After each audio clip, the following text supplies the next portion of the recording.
የማህበረሰብ ክፍል አለፍ ሲልም ሁሉም የሰው ልጅ ጥሩ የሚባል የፋይናንስ የስኬት ደረጃ ወይም ደግሞ የገንዘብ የነፃነት ደረጃ ላይ መድረስን ዲማንድ ያደርጋል፣ ይመኛል። ነገር ግን ከዚህ የፋይናንስ የስኬት ደረጃ የገንዘብ የነፃነት ደረጃ የሚደርሱት እጅግ በጣም ጥቂት የሚባሉ በጣት ሊቆጠሩ የሚችሉ የማህበረሰብ ክፍሎች ብቻ ናቸው። ያ ማለት ምንም እንኳን ሁሉም የሰው ልጆች ጥሩ የሚባል የፋይናንስ ስኬት ላይ መድረስን ቢሹም ቢፈልጉም ዲማንድ ቢያደርጉም ጥሩ የሚባል የገንዘብ የነፃነት ደረጃ ላይ መድረስን ዲማንድ ቢያደርጉም ከዚህ ደረጃ ላይ ግን መድረስ የሚችሉት እንዳልኩት እጅግ በጣም ጥቂት የሚባሉ በጣት ሊቆጠሩ የሚችሉ የማህበረሰብ ክፍሎች ብቻ ናቸው። ይህ መሆኑንም ተከትሎ ምናልባትም ጥያቄ ሊኖረን ይችላል። ሁሉም የሚባሉ የሰው ልጆች ጥሩ የሚባል የፋይናንስ ስኬት ላይ መድረስን የሚሹ ከሆነና ዲማንድ የሚያደርጉ ከሆነ ከዚህ የስኬት ጣራ ላይ ለምን ጥቂት የሚባሉ በጣት ሊቆጠሩ የሚችሉ የማህበረሰብ ክፍሎች ብቻ መድረስ ቻሉ የሚል ትልቅ ጥያቄን ማንሳትና መወያየት እንችላለን። እንዳልኳችሁ አብዛኛው የማህበረሰብ ክፍል ምናልባትም ፍላጎቱ ጥሩ የሚባል የገንዘብ የነፃነት ደረጃን መጎናጸፍ እንኳ ቢሆን ከዚህ ደረጃ ላይ መድረስ የሚችሉት እጅግ በጣም ጥቂት የሚባሉ የማህበረሰብ ክፍሎች ብቻ ናቸው። ይህ ልዩነት እንዴት መጣ ብለን ስንጠይቅ ብዙ የተለያዩ ምክንያቶችን በምክንያትነት እናገኛለን። በጣም ብዙ የሚባሉ ተጠቃሽ ምክንያቶች አሉ። ነገር ግን በዋናነትና በግንባር ቀደምትነት ከሚጠቀሱ ምክንያቶች መካከል አንዱን ምክንያት ብቻ በማንሳት እንወያያለን። ስለሆነም እስከ ቪዲዮ ፍጻሜ ድረስ አብራችሁኝ የምትቆዩ ከሆነ ምንም እንኳን የሰው ልጆች ሁሉ ጥሩ የሚባል የገንዘብ የነፃነት ደረጃ ላይ መድረስን ቢሹ ቢመኙና ጎል ቢያስቀምጡ እንኳን ከዚህ ትልቅ የሚባል ዲማንድ የምናደርገው የገንዘብ የነፃነት ደረጃ ላይ መድረስ የሚችሉት ጥቂት የሚባሉ የማህበረሰብ ክፍሎች እንደመሆናቸው መጠን ይህ ቤዚክ ልዩነት እንዴት እንደመጣና ምናልባትም እነዚህ ጥቂት የሚባሉ በጣት ሊቆጠሩ የሚችሉ የማህበረሰብ ክፍሎች ለስኬታቸው ምን የተለዩ ነገሮችን ማድረግ ስለቻሉ በዚህ የስኬት ደረጃ ላይ መድረስ እንደሚችሉ በሚገባ አንድ ባንድ እያነሳን እንወያያለን። እስከ ቪዲዮ ፍጻሜ ድረስ አብራችሁን ቆዩ። ይህ ብርሃን ፋይናንስ ነው። በብርሃን ፋይናንስ የተለያዩ የፋይናንስ የኢንቨስትመንት እና የካፒታል ማርኬት ጉዳዮችን እያነሳን በሚገባ እንወያያለን። ስለሆነም ለቻናሉ አዲስ ከሆናችሁ ቻናሉን ሰብስክራይብ በማድረግ የቻናሉን ቤተሰብ እንድትሆኑ የአክብሮት ግብዣን ነው የማቀርብላችሁ። በቀጥታ ወደ ዋናው ነጥብ አልፋለሁ። ከመግቢያ ላይ ለመግለጽ እንደሞከርኩት ምንም እንኳን ሁላችንም ጥሩ የሚባል የገንዘብ የነፃነት ደረጃ ላይ መድረስን ፍላጎት ብናደርግ ከዚህ ጥሩ የሚባል የገንዘብ የነፃነት ደረጃ ላይ መድረስ የሚችሉት እጅግ በጣም ጥቂት የሚባሉ የማህበረሰብ ክፍሎች ብቻ ናቸው። እነዚህ ጥቂት የሚባሉ የማህበረሰብ ክፍሎች ከዚህ ዲማንድ ከሚያደርጉት ጥሩ የሚባል የገንዘብ የነፃነት ደረጃ ላይ እንዲደርሱ በዋናነት በምክንያትነት ከሚጠቀሱ ምክንያቶች መካከል አንዱና የመጀመሪያው ጥሩ የሚባል የገንዘብ አጠቃቀም ጥበብ ባለቤት መሆን መቻላቸው ነው። ወይም ደግሞ የፋይናንስ ዲስፕሊናቸው ለዚህ ስኬታቸው እንዳበቃቸው በአንድም በሌላ መልኩ እንረዳለን። እንዳልኩት ብዙ ምክንያቶች በዋናነት ይጠቀሳሉ። ነገር ግን ከነዚህ ብዙ ምክንያቶች መካከል በግንባር ቀደምትነት የሚነሳው ጥሩ የሚባል የገንዘብ አያያዝ እና አጠቃቀም ጥበብ ባለቤት መሆን መቻላቸው እነዚህን ጥቂት የሚባሉ በጣት ሊቆጠሩ የሚችሉ የማህበረሰብ ክፍሎችን በልዩነት ጥሩ የሚባል የገንዘብ የነፃነት ደረጃ ላይ እንዲደርሱ አስችሏቸዋል። ያ ማለት ሰፊው የማህበረሰብ ክፍል ጥሩ የሚባል የገንዘብ አያያዝ ጥበብ ባለቤት ባለመሆኑ ብቻ ዲማንድ ያደረገውን ዊሽ ያደረገውን የገንዘብ የነፃነት ደረጃ ላይ መድረስ እንዳልቻለ እንረዳለን። ቢኮዝ አብዛኛው ሰፊው የማህበረሰብ ክፍል ስኬታማ የሆነ የፋይናንስ ህይወት እንዲኖረው ስኬታማ የሚባል የገንዘብ የነፃነት ደረጃ ላይ መድረስ የሚቻለው ብሎ የሚያምነው ከሀብታም በመወለድ ምናልባትም እድለኛ በመሆን እና መሰል ጉዳዮችን በማንሳት ጥሩ የሚባል የገንዘብ የነፃነት ደረጃ ላይ መድረስ ይቻላል ብሎ ያምናል።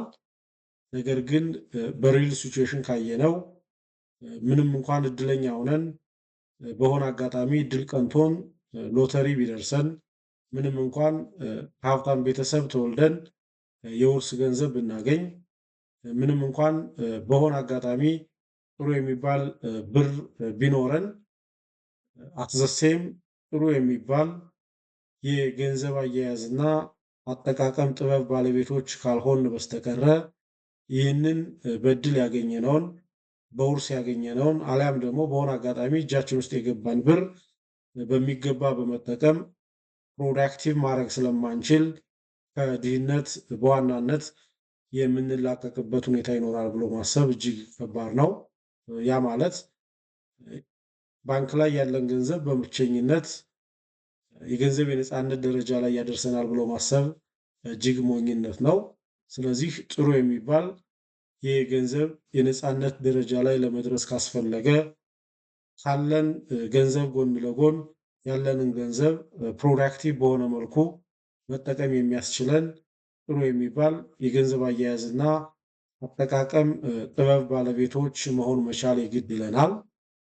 ያ ማለት በየትኛውም ሌቭል ገንዘብ ቢኖረን በየትኛውም ሌቭል እድለኞች ሁነን በሎተሪ ያላሰብነው ብር እንኳ ቢደርሰን ጥሩ የሚባል የገንዘብ አያያዝና አጠቃቀም ጥበብ ባለቤቶች ካልሆን በስተቀር ጥሩ የሚባል የፋይናንስ ዲስፕሊን ባለቤት ካልሆን በስተቀረ ዲማንድ ያደረግነው የገንዘብ የነፃነት ደረጃ ላይ መድረስ እጅግ በጣም ከባድ ነው፣ ሊታሰብም አይችልም። እንዳልኩት ግን በተቃራኒው በየትኛውም ሌቭል ገንዘብ ኑሮን ጥሩ የሚባል የገንዘብ አጠቃቀም እውቀቱ ካለን ጥበቡ ካለን ግን ያለንን ጥቂት የሚባል ገንዘብ ጭምር ፕሮዳክቲቭ በማድረግ አልቲሜትሊ የምንናፍቀው የምንመኘው የገንዘብ የነፃነት ደረጃ ላይ በቀላሉ መድረስ የምንችልበት ሁኔታ እንዲኖር ያስችለናል። ስለዚህ ካሉ ብዙ ምክንያቶች መካከል በዋናነት በስኬታማና ስኬታማ ባልሆኑ ሰዎች መካከል ያለውን ልዩነት ስናይ የገንዘብ የአያያዝና የአጠቃቀም ጥበብ ልዩነት መኖር ለስኬት ልዩነት እንደፈጠረብን በሚገባ መረዳት እጅግ በጣም ጠቃሚ ነው። ያ ማለት ምን ማለት ነው? በአመዛኙ ጥሩ የሚባል የገንዘብ የነፃነት ደረጃ ላይ የደረሱ የፋይናንስ ስኬት ላይ የደረሱ ሰዎችን ታሪክ መለስ ብላችሁ ብታዩ ለዚህ የደረሱበት ስኬት ለዚህ የደረሱበት የገንዘብ የነፃነት ደረጃ ከሚጠቀሱ ብዙ ምክንያቶች መካከል አንዱና የመጀመሪያው ጥሩ የሚባል የገንዘብ አያያዝና አጠቃቀም ጥበብ ባለቤት መሆን መቻል በዋናነት የሚጠቀስ ጉዳይ ነው። ስለዚህ ሁላችንም የምንናፍቀውን የምንመኘውን ስኬታማ የፋይናንስ ጉዞ ለማድረግ ጥሩ የሚባል የገንዘብ የነፃነት ደረጃ ላይ ለመድረስ የግድ ጥሩ የሚባል የገንዘብ አያያዝና አጠቃቀም ጥበብ ባለቤቶች ልንሆን ይገባል። ጥሩ የሆነ የፋይናንስ ዲስፕሊን ሊኖረን ይገባል። ያ የሚሆን ከሆነ በእርግጠኝነት የምናልመው ጥሩ የሚባል የገንዘብ የነፃነት ደረጃ ላይ መድረስ የምንችልበት ሁኔታ እጃችን ላይ ነው ማለት ነው። ትልቁ ልዩነት ይሄ መሆኑን በሚገባ መረዳትና አጠቃላይ ጥሩ የሚባሉ የገንዘብ አያያዝ እና አጠቃቀም ጥበቦች እነማን እንደሆኑ አሁንም ቢሆን በርትተን ማወቅ እጅግ በጣም ጠቃሚ ነው። የፋይናንስ ዲስፕሊን የምንላቸው ጠቃሚ የሚባሉ የፋይናንስ ዲስፕሊኖች እነማን እንደሆኑ ማወቅ እኛም ልክ እንደነዚህ ጥቂት የሚባሉ ስኬታማ ሰዎች ስኬታችንን ለማቅረብ እጅግ በጣም ወሳኝ ነው። ይህንንም ተከትሎ ወደ 7 የሚደርሱ ጥሩ የሚባሉ የገንዘብ አያያዝና አጠቃቀም ጥበቦች አሉ፣ ወይም ደግሞ የፋይናንስ ዲስፕሊኖች አሉ። እነዚህን ጥሩ የሚባሉ የገንዘብ አያያዝ ጥበቦች፣ የገንዘብ አጠቃቀም ጥበቦች፣ የፋይናንስ ዲስፕሊኖች ያለምንም መሸራረፍ በሚገባ መተግበር ከቻል ያለንን ጥቂት የሚባልን ገንዘብ ጭምር ፕሮዳክቲቭ በማድረግ ከጥቂት ዓመታት በኋላ ያለምነው ያሰብነው እና የምንመኘው የገንዘብ የነፃነት ደረጃ ላይ ደርሰን መገኘት የምንችልበት ሁኔታ እንዲፈጠር በሰፊው ያግዙናል። ስለዚህ እነዚህን ጥሩ የሚባሉ የገንዘብ አያያዝና አጠቃቀም ጥበባትን በሚገባ ማወቅና መተግበር መቻል ብልህነት መሆኑን በመረዳት ጥቂት የሚባሉ ሰዎችን ለስኬት ያበቋቸው ዋና የስኬት ምንጮች መሆናቸውን በማወቅ እኛም ልክ እንደነሱ ስኬታማ ሆኖ ለመገኘት የግድ እነዚህን የፋይናንስ ዲስፕሊኖች ሳንሸራረፍ መተግበር መቻል ይኖርብናል። ስለሆነም እነዚህን 7 ዋና ዋና የሚባሉ የፋይናንስ ዲስፕሊኖች የገንዘብ አያያዝና አጠቃቀም ጥበቦችን እያነሳን አንድ ባንድ በሚገባ እናያለን። አንደኛውና የመጀመሪያው በጀት ማዘጋጀትና በበጀት መመራት መቻል ነው። በየትኛውም ሌቭል ገቢ ቢኖረን ገቢያችን በበጀት የማይመራ ከሆነ ለስኬታችን ዋስትና ሊሆነን አይችልም።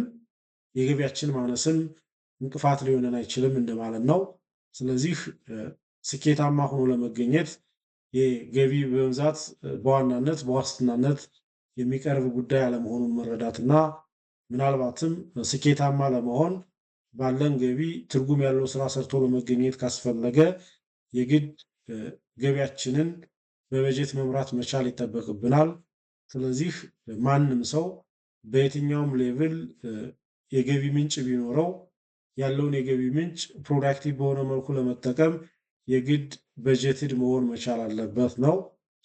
ሁላችንም በጀትድ ሆኖ መንቀሳቀስ መቻል ምናልባትም ገንዘባችን ለምን ዓላማ መዋል እንዳለበት ትዕዛዝ መስጠት የምንችልበትን ሁኔታና አጠቃላይ ውጤታችንም ጭምር ፐርፎርማንሳችንም ጭምር በመገምገም የእርምት እርምጃዎችን መውሰድ የምንችልበትን ሁኔታ የሚፈጥርልን እንደመሆኑ መጠን ስኬታማ የፋይናንስ ጉዞ ለማድረግ የግድ ይህንን የፋይናንስ ዲስፕሊን ያለምንም መሸራረፍ መተግበር እጅግ በጣም ጠቃሚ ነው።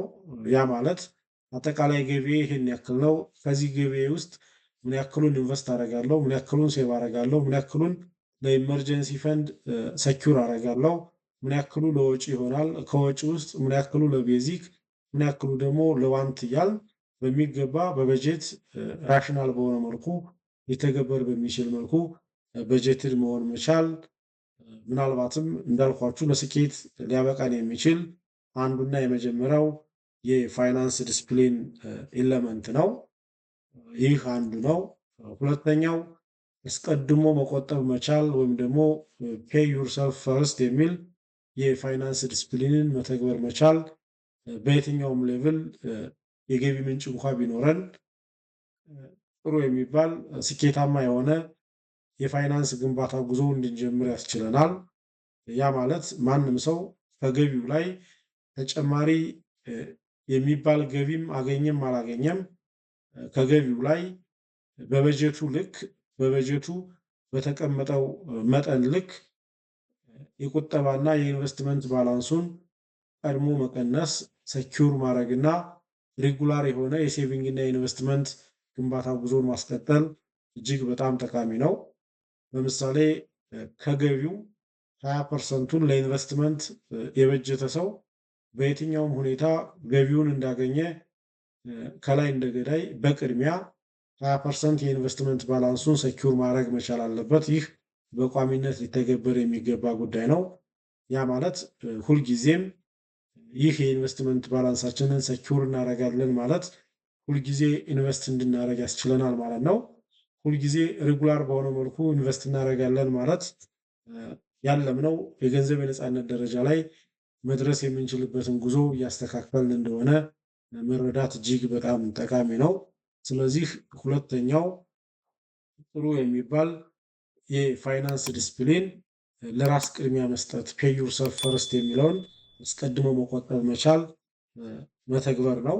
ያ ማለት አንዳንዶች ምናልባትም ቁጠባ ከተረፈን ላይ መስሎ ይታየናል። ገቢያችን ሲቀነስ ቁጠባችን ነው መሆን ያለበት። ገቢያችን ሲቀነስ ኢንቨስትመንታችን ነው መሆን ያለበት። ከዛ የሚተርፍ ባላንስ ካለ ነው ወደ ወጭ መሄድ ያለበት። ያ ማለት ኦልዌይስ ገቢያችን ሲቀነስ ወጫችን የምናረግ ከሆነ አብዛኛውን ገቢያችንን በወጫችን እንሸፍነውና ለወጫችን እናውለውና ምናልባትም ገቢያችንና ወጫችን እኩል የሚሆንበት ሁኔታ ቢፈጠር በዛ ወቅት ኢንቨስትመንታችን ሰኪውር አይደረግም። መቆራረጥ ውስጥ እንገባለን። ኢንቨስት ሳናረግ እንቀራለን። በዛ ወር ኢንቨስት አናረግም ማለት በአጭር ጊዜ ውስጥ ዲማንድ ያደረግነው የገንዘብ የነፃነት ደረጃ ላይ መድረስ ከባድ ሊሆንብን ይችላል። ስለዚህ እንደነዚህ አይነት መቆራረጦች እንዳይኖሩ ፔይ ዩርሰልፍ ፈርስት የሚል የማይሸራረፍ በቀጥታ ሊተገበር የሚገባው የፋይናንስ ዲስፕሊን ልንከተል ይገባል። ይህ ሁለተኛው የፋይናንስ ዲስፕሊን ወይም ደግሞ ጥሩ የሚባል የገንዘብ አያያዝና አጠቃቀም ጥበብ ነው። ሶስተኛው የድንገተኛ ጊዜ ፈንድ ነው። ጥሩ የሚባለው ሌላኛው የገንዘብ አያያዝና አጠቃቀም ጥበብ ወይም ደግሞ ፋይናንሻል ዲስፕሊን የምንለው የድንገተኛ ጊዜ ፈንድን ማቋቋም መቻል ጥሩ የሚባል የገንዘብ ግንባታ ጉዞን እንድናደርግ ያስችለናል። በየትኛውም ሌቭል ገቢ ኑሮን ወደ ኢንቨስትመንት ስንሸጋገር ኢንቨስትመንት ውስጥ ከመግባታችን በፊት መጀመሪያ ቢያንስ የ3 ወር ቢበዛ ደግሞ የ6 ወር ወጫችንን ሊሸፍን የሚችል ሊኩዊድ የሆነ ባላንስ በሆነ ባንክ ላይ ማስቀመጥ መቻል አለብን። ይህ ማለት በድንገት ሊያጋጥመን የሚችል የገንዘብ ፍላጎትን ያለምንም መንቦዣቦዥ፣ ያለምንም ብድር መግባት፣ ያለምንም አሲት መሸጥ በቀላሉ ሪከቨር ለማድረግ እንዲያስችለን ታስቦ የተደረገ ነው። ለምሳሌ አንድ ሰው ያለምንም የድንገተኛ ጊዜ ፈንድ ቀጥታ ያለውን ሀብት በሙሉ ኢንቨስት ቢያደርገውና ኢንቨስት ባደረገ በ3ኛ ወሩ የድንገተኛ ጊዜ ፈንድ ቢያስፈልገው፣ በአደጋ ገንዘብ ቢያስፈልገው ምናልባት ያንን ኢንቨስት ያደረገውን መሸጥ ይጠበቅበታል። አሊያ ደግሞ አስገዳጅ በሆነ ሁኔታ ብድር መውሰድ ይኖርበታል። በእንዲህ አይነት ሁኔታ ከማትረፍ ይልቅ ሌላ ኪሳራ ውስጥ መግባት ያጋጥማል። ስለዚህ እንደዚህ እንዳይሆን የሚያጋጥመን የድንገተኛ ጊዜ የፈንድ ፍላጎት በቀላሉ ከበር ለማድረግ የግድ የድንገተኛ ጊዜ ፈንዶችን መፍጠርና ማስቀመጥ እጅግ በጣም አስፈላጊ ነው። ይህም ሳይንሳዊ በሆነ መልኩ ከ3 ወር እስከ 6 ወር የሚሆን ወጫችንን የሚሸፍን ባላንስ ሊኩዊድ በሆነ መልኩ የባንክ አካውንት በመክፈት ማስቀመጥ መቻል አለብን። ይህንን የምናደርግ ከሆነ ኢንቨስትመንታችን፣ አጠቃላይ ኢኮኖሚያዊ እንቅስቃሴያችን ጤናማ እንዲሆን፣ የተረጋጋ እንዲሆን ያስችላል። ይህ በቀጥታ ጥሩ የሚባል የገንዘብ ግንባታ ጉዟችንን ያስተካክላል። በመጨረሻም የምናልመው የገንዘብ የነፃነት ደረጃ ላይ ያደርሰናል ማለት ነው። አራተኛው የፋይናንስ ዲስፕሊን የምንለው ዕዳን በአግባቡ ማስተዳደር መቻል ነው። ስለዚህ ማንም ሰው ዕዳ አይጠቅምም ብሎ ከዕዳ መሸሽ የለበትም። ማንም ሰው ዕዳ የማይከፈል ይመስል ዕዳን ዛቅ አድርጎ ማምጣት የለበትም። ከመጀመሪያው ዕዳ ጠቃሚ መሆኑንና እኛ ለምን ዓላማ እንደምናውለው በመረዳት ዕዳን በሚገባ ማስተዳደር ያስፈልጋል። እንዳልኳችሁ ሁሉም ዕዳ መጥፎ አይደለም፣ ሁሉም ዕዳ ደግሞ ጥሩ አይደለም። ስለዚህ የምንበደረው ብድር ነገ ዋጋው ሊጨምር የሚችል ሊያተርፍ የሚችል ዕቃን የምንገዛበት ምናልባትም ኢንቨስት ልናደርግ የምንችልበት ሁኔታ ኑሮ ከሆነ እየተበደርን ያለነው እንደዚህ አይነት ብድሮች እጅግ በጣም ጠቃሚ ናቸው። ነገ ዋጋቸው ሊጨምሩ የሚችሉ ነገሮችን ለመግዛት ኢንቨስት ለማድረግ የምንበደረው ብድር ጠቃሚ የሚባል ብድር ነው። ነገር ግን የምንበደረውን ብድር ፎር ዘ ሴክ ኦፍ ኮንሳምፕሽን ለፍጆታ የምናውለው ከሆነ ብራንድ የሚባሉ ልብሶችን ለመልበስ ምናልባትም ማህበራዊ ግዴታችንን ለመወጣት ሶሻል ፕሬዠርን ለመቋቋም እንደነዚህ አይነት ወጪዎችን ለመሸፈን የምንበደረው ከሆነ ይህ እጅግ በጣም መጥፎና አደገኛ ነው። ስለዚህ ዕዳን በአግባቡ ማስተዳደር መቻል ማለት የመበደር አስፈላጊነት ላይ ጀምረን መበደራችን ሪሊ ፎር ጉድ ነው ወይስ ፎር ባድ ነው የሚለውን ከመለየት አንስቶ አጠቃላይ ዕዳን በወቅቱና በሰዓቱ ያለምንም መቀጮ እስከ መመለስ ያለውን ሂደት በሚገባ ማስተዳደር መቻል ሌላኛው የፋይናንስ ዲስፕሊን መገለጫ ባህሪ ነው። እንግዲህ ብዙዎቻችን በአካባቢያችንም እንደምናየው በጓደኛም እንደምናየው አንዳንድ ሰዎች ተበድረው ሲለወጡ እናያለን። አንዳንድ ሰዎች ደግሞ ተበድረው ያላቸውን ሁሉ ሲያጡ ያላቸውን ገንዘብ ባንክ ሲወርሱባቸውን ጭምር የምናይበት ሁኔታ አለ። ይህ ልዩነት ቤዚካሊ የመጣው ዕዳን በትክክል ማስተዳደር ከመቻል እና ካለመቻል ጋር ተያይዞ ነው። ስለዚህ ከዕዳ ወይም ደግሞ ከብድር ተጠቃሚ ለመሆን የግድ ዕዳን በአግባቡ ማስተዳደር መቻል ይኖርብናል። ይህንን ጥሩ የሚባል የገንዘብ አያያዝና አጠቃቀም ጥበብ መላበስ ጥሩ የሚባል የገንዘብ የነፃነት ደረጃ ላይ እንድንደርስ ያስችለናል። ይህ ሌላኛው የፋይናንስ ዲስፕሊን ነው። አምስተኛው በስሜት ከመግዛት መቆጠብ መቻል ነው። ጥሩ የሚባለው ሌላኛው የገንዘብ አያያዝና አጠቃቀም ዲስፕሊን ወይም ደግሞ የፋይናንስ ዲስፕሊን የምንለው ስሜታዊ ግዢዎችን ከማድረግ መቆጠብ መቻል አለብን። በጣም ስንደሰት መግዛት የለብንም። በጣም ስንከፋም መግዛት የለብንም። ስለዚህ እያንዳንዱ ግዢዎቻችን በስሜት ሳይሆን በተቻለ መጠን በስሌት እንዲሆኑ ስራን መስራት አለብን። አስበን መንቀሳቀስ አለብን።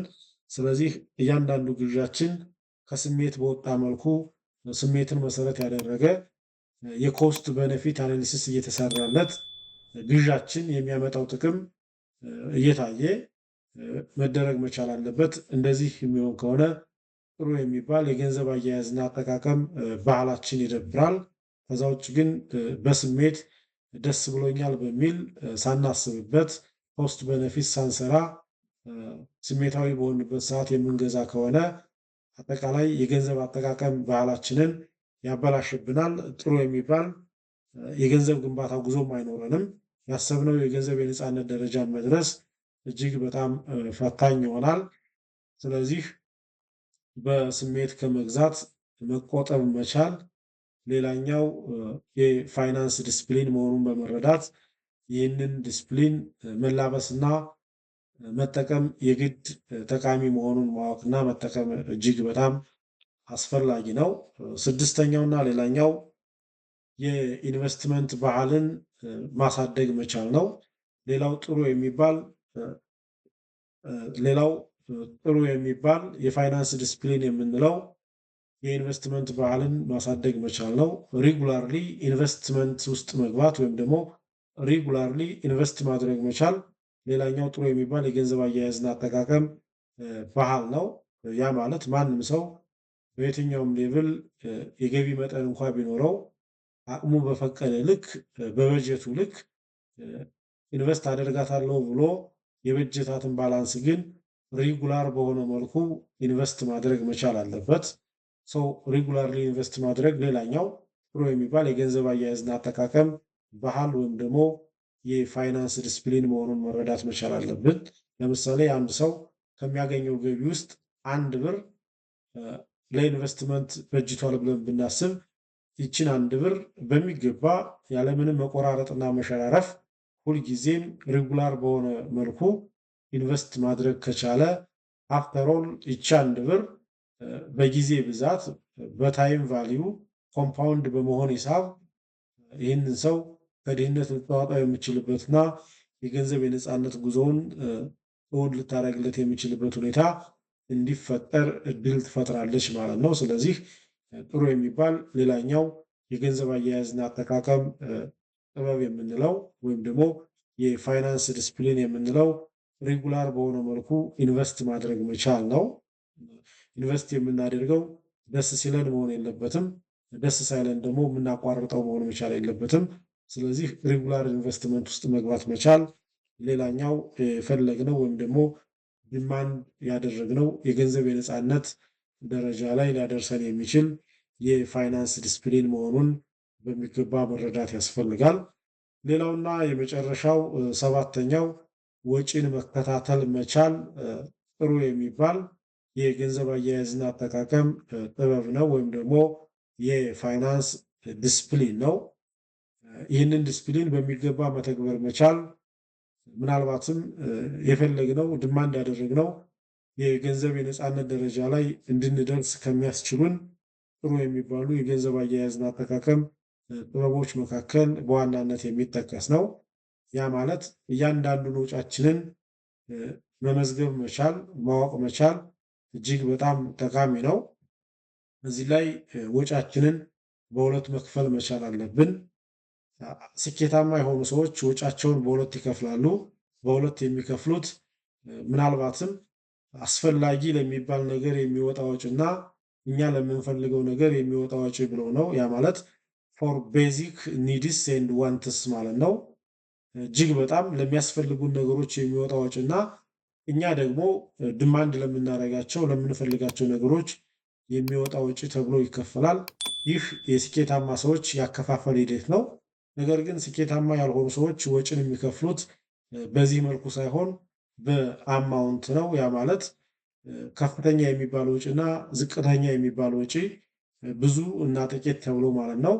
በእንዲህ አይነት ሁኔታ ግን ጥቂት የሚባል ወጪ ላይ ትኩረት እንዳናደርግ ያደርገናል። ያ ማለት ጥቂት ብሎ በማሰብ እንድንንቀውና ነገር ግን ይህ ጥቂት የምንለው ወጪ የወሩ መጨረሻ የዓመቱ መጨረሻ ግን ሲደመር ብዙ ሊሆን የሚችልበት ሁኔታና እኛን ከኢንቨስትመንት ሊያግደን ሊያሰናክለን የሚችልበት ሁኔታ እንዲፈጠር ያደርጋል። ስለዚህ ወጪን ብዙ ወጪና ከመክፈል ይልቅ የሚያስፈልግ ወጪና የምንፈልገው ወጪ ብሎ መክፈል ምናልባት ወጫችንን በሚገባ ለማስተዳደር እጅግ በጣም አመች ነው። ለምሳሌ አንድ ሰው በወሩ መጨረሻ 10 ሺህ ብር ወጪ ቢያደርግ ይህንን ወጪ በሁለት ከፍሎ ቢያየው ለምሳሌ ከ10 ሺህ ብር ውስጥ ምን ያክል ፐርሰንቱ በትክክልም ማውጣት ለነበረብኝ ቤዚክ ለሆነ ነገር አወጣሁኝ፣ ምን ያክል ፐርሰንቱን ደግሞ ለፍላጎቴ ለዲማንድ አወጣሁኝ ብሎ ማየት መቻል አለበት።